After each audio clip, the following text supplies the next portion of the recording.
Aqui é o Jordan do canal Eterna Busca e no vídeo de hoje nós vamos aprender mais sobre como funciona a relação dos animais. Será que os animais têm uma relação de comércio entre eles? Será que existe um mercado semelhante ao mercado humano entre os seres, entre os animais, entre as plantas?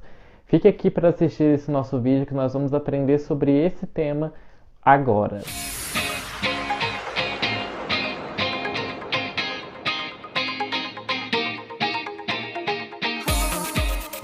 Primeiramente, nós vamos entender como que ter um objetivo em comum vai nos auxiliar em construir relações entre os seres vivos e como que essas relações vão levar a estabelecer as relações de mercado, né? Semelhante às relações de mercado que nós temos no mundo humano, né? A ideia básica de ter um interesse em comum é que os organismos eles têm o interesse no sucesso de outros seres vivos, ou então no sucesso de um projeto juntos. Esse projeto em conjunto, ele pode ser tão simples quanto uma caça cooperativa entre os carnívoros sociais,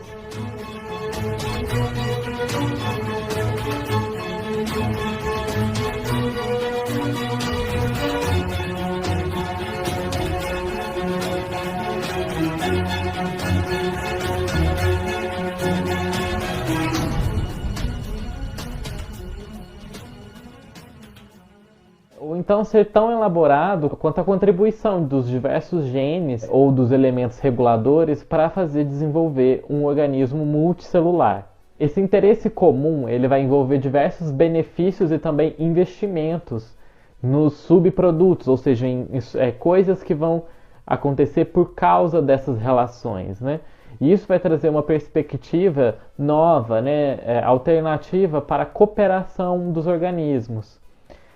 Trazendo novas ideias, né, sobre a evolução dos organismos e também dos superorganismos.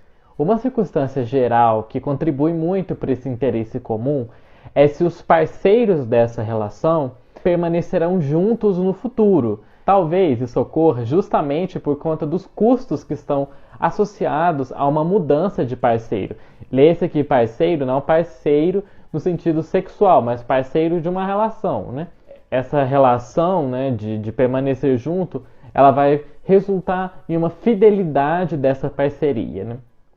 A evolução desse aumento de dependência entre os parceiros, ela vai ser importante porque ela é quem vai ser um dos propulsores para gerar o interesse comum. E isso é particularmente claro quando a gente pensa nos organismos, né, que a gente pensa como que várias células permanecem juntas para formar tecidos, para formar órgãos, para formar um organismo maior. Mas essa ideia também pode ser usada para explicar relações não tão íntimas assim. E um exemplo disso são as plantas acácia. As acácias elas vão abrigar formigas que vão depender do néctar que elas vão dar para essas formigas. Só que uma característica muito especial do néctar é que ele contém muita glicose e frutose. Porém, eles não têm nenhuma sacarose. E é justamente a sacarose que vai ser atraente para as formigas, porque elas respondem a uma solução de sacarose. As formigas do gênero Pseudomyrmex, elas se especializaram em viver na acácia. E por viver ali na acácia, elas acabaram sendo dependentes do néctar que as acácias fornecem para elas. E aí, por viverem nessa harmonia com as acácias, elas passaram a poder digerir a sacarose. Então aqui a gente vai perceber que o aumento da dependência ela vai evoluir como um subproduto, né? Uma consequência dessa vantagem da planta, que ela é menos atraente para outros tipos de formigas que consigam digerir a sacarose. E as formigas que vão ser mutualistas, elas vão se adaptando, se ajustando a essas modificações que são necessárias delas, né? Vai selecionando aquelas cada vez mais propensas a essa digestão, né? Tudo como um subproduto dessa relação a longo prazo, né? A sugestão, então, de Frank é de que o acúmulo de correlações, né, dessas relações entre as características de espécies diferentes é o que vai acabar desempenhando um papel muito importante para a origem e também para a manutenção da cooperação entre as espécies. E essa cooperação vai dar origem a uma nova linha de pensamento sobre as relações mutualísticas, como elas evoluem. E uma das principais teorias que vai emergir desse momento, desse cenário, é a teoria do mercado biológico. E esse mercado biológico, ele funciona de forma parecida com a do mercado econômico. É claro que esses mercados biológicos que nós estamos falando aqui, eles são diferentes dessa visão que a gente vai ter de um mercado de economia clássica, na qual existem contratos entre quem vende e quem compra. E também a oferta dos produtos vai atender a uma demanda por um preço equilibrado. Apenas alguns desses aspectos desse conceito de mercado, ela vai ter as aplicações biológicas, né? E o aspecto mais básico dessa teoria do mercado, né, clássica a ser aplicado aqui é a escolha de ofertas. Ou seja, há uma ampla evidência de como esse processo existe uma oferta de um produto e existe um interesse por parte de outra espécie nesse produto ou outro indivíduo em adquirir esse produto. E é a partir daí que vai se estabelecer a relação entre eles. Vai se estabelecer as interações cooperativas, na qual um auxilia o outro.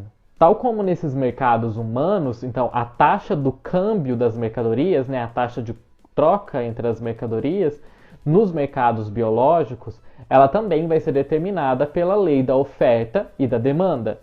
Em muitos casos, uma mercadoria com uma alta demanda, ela vai ser trocada por uma com uma baixa demanda. Nesse caso, a gente vai distinguir entre uma classe que é aquela que escolhe, cujos membros eles vão ter a possibilidade de escolher entre os parceiros para estabelecer aquela relação, e a classe que é escolhida, na qual a quantidade de membros dessa classe supera em muitos acessos dessa de quem escolhe. No caso, a moeda de troca dessas relações biológicas, ela não dá para se fazer um total paralelo com o dinheiro, né, que nós humanos usamos. Por quê? O fitness, né, o sucesso reprodutivo que aquela espécie, que aquele indivíduo vai ter no decorrer da vida dele, ela vai se subdividir em diferentes categorias, características, que dependem de uma série de fatores, que eles vão sendo transferidos de um parceiro para outro gradativamente, ou não pode ser medido da mesma forma com que essas relações humanas que envolvem o dinheiro podem ser medidas. Um exemplo é que na biologia da polinização existe uma tradição de se pensar essas relações em analogias de mercado. Von Frisch, em 67, ele escreve sobre a regulação da oferta e da demanda nesse mercado de flores. Existe uma série de trabalhos que levam à conclusão de que, em um tempo relativamente curto, como é que os insetos e as flores vão se haver essa troca de relações entre eles, atinge um equilíbrio de rentabilidade igual tanto para os visitantes quanto para os hospedeiros, ou seja, existe uma harmonia de benefícios tanto para o inseto que vai até as plantas na expectativa de obter uma recompensa, de obter um recurso alimentar para ele, né, que as plantas vão oferecer nos seus nectares e outras recompensas mais, e ao mesmo tempo esses insetos também vão auxiliar as plantas na sua reprodução, levando pólens para outras espécies, né, para outros indivíduos, e assim trocando os genes. Além dessas sugestões de equilíbrio de mercado, também fica claro que essa escolha do polinizador, ela vai influenciar também como é que as comunidades dessas plantas vão se estabelecer. Por exemplo, quando uma planta invasora chega nessa comunidade e ela tem um néctar mais rico do que as outras para atrair os polinizadores, ela afasta os insetos das plantas nativas. As plantas exóticas, elas têm um recurso maior para oferecer para os polinizadores e com isso ela atrai muito mais para ela e as plantas nativas saem perdendo nessa relação, porque elas não têm algo a oferecer que consiga competir com essa nova, e aí isso pode levar à extinção das plantas nativas. Outros exemplos dos sistemas de visitantes, como isso que a gente comentou, ocorre entre também as formigas que vão visitar os pulgões, que existe essa questão da oferta e da demanda, que nós vamos trabalhar esse assunto mais em outros vídeos futuros. Nós temos muitos dados que vão demonstrar que essas relações de mercado, elas se estabelecem na natureza também. Uma característica importante desse mecanismo de cooperação é que ele pode acontecer mesmo em situações em que há pouco ou nenhum interesse em comum entre as espécies ou entre os parceiros, né? Às vezes na qual a relação pode acontecer uma única vez. Nesse tipo de relação, a escolha e também a pesquisa para qual parceiro se associar, ela está envolvida em vários custos. Então, para que você firme a parceria com um parceiro, tal como em qualquer negócio humano, antes de tudo, a gente precisa entender se existem outras possibilidades com as quais a gente possa se associar. A gente precisa entender se existe uma outra relação de parceria que seja mais vantajosa para nós, para que a gente possa escolhê-la, né? A fim de evitar custos altos. Então, essas escolhas dos mercados biológicos, elas vão ser resultados de características que cada indivíduo tem.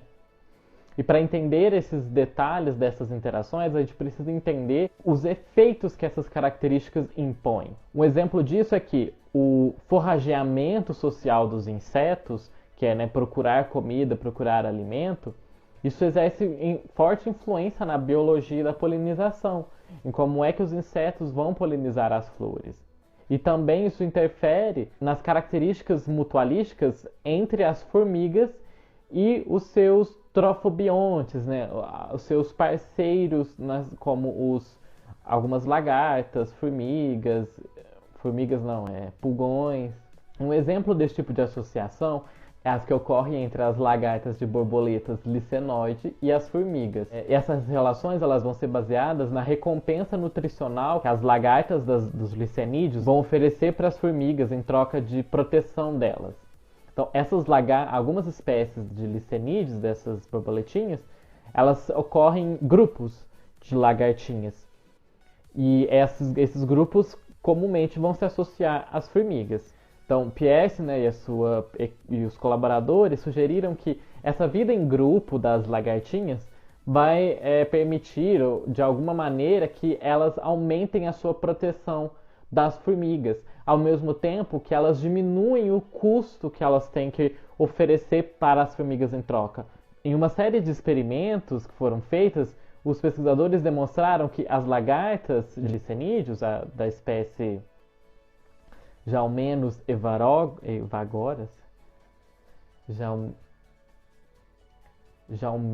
evagoras, que vivem em grupo, elas modificam como a quantidade de recompensa que elas oferecem para as formigas em função do tamanho do grupo que elas fazem parte. Por exemplo, uma lagarta solitária vai secretar muito mais recompensas do que quando ela faz parte de um grupo. Do ponto de vista das formigas, esses grupos de lagartas, elas são mais desvantajosas.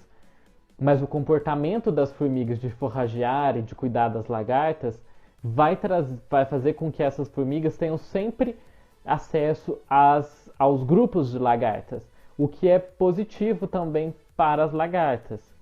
Os pesquisadores descobriram que se as formigas separassem os grupos de lagartas e deixassem elas sozinhas, elas teriam 3 vezes mais recompensas do que deixando as lagartas em grupo.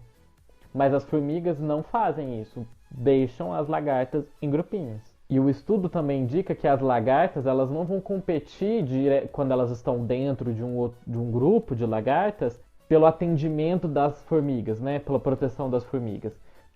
Esse grupo de lagartas tem que competir com outros grupos de lagartas ou outras fontes alimentares que as formigas possam ter. Dessa forma, a gente percebe que tanto as lagartas individuais, que sejam sozinhas, vão precisar fornecer maiores quantidades de alimento para as formigas para que elas venham protegê-las, como os grupos de lagartas também têm que oferecer uma quantidade constante de recompensas para que elas não sejam abandonadas pelas formigas. Mesmo que esses mercados biológicos, pelo que a gente viu, né, eles vão depender de características específicas e também de processos de troca específicos, existem muitos exemplos de dinâmicas dos mercados e também dos ajustes de como é que esse mercado vai se ajustar em cada situação, que demonstram semelhança com como é que se idealiza os mercados humanos, os mercados econômicos. Nos mutualismos que a gente viu das formigas protegendo essas lagartas de licenídeos, dos parasitas e de outros inimigos, verificou-se que a lagarta aumenta drasticamente a sua entrega de recompensas alimentares para as formigas quando ela está sob o ataque de um inimigo, ou então quando as formigas retornam depois de passar muito tempo sem ir lá protegê-las. E essas reações elas vão ilustrar a importância da plasticidade comportamental para regular como é que uma espécie interage com outra. Ou seja, usando esses sinais que as espécies vão ter, cada um o seu próprio sinal, para atrair um parceiro para aquela relação, para aquela troca entre eles. Então, esse tipo de influência da disponibilidade ou então do valor que o parceiro tem dentro daquela troca de relação, isso tudo está relacionado a como é que as relações mutualísticas vão acontecer. Essa foi a nossa introdução ao tema do mercado biológico e das relações de mercados. E nos nossos próximos vídeos que vai sair aqui no canal, nós vamos aprofundar mais sobre o poder de negociação dos seres vivos, como que ocorre essa troca, trazendo mais exemplos sobre isso. Então, se você gostou dessa nossa teoria aqui, deixa o like aqui no nosso vídeo. Também deixa um comentário sugerindo algum outro tema que vocês gostem ou que vocês queiram saber. Vejo vocês no nosso próximo vídeo.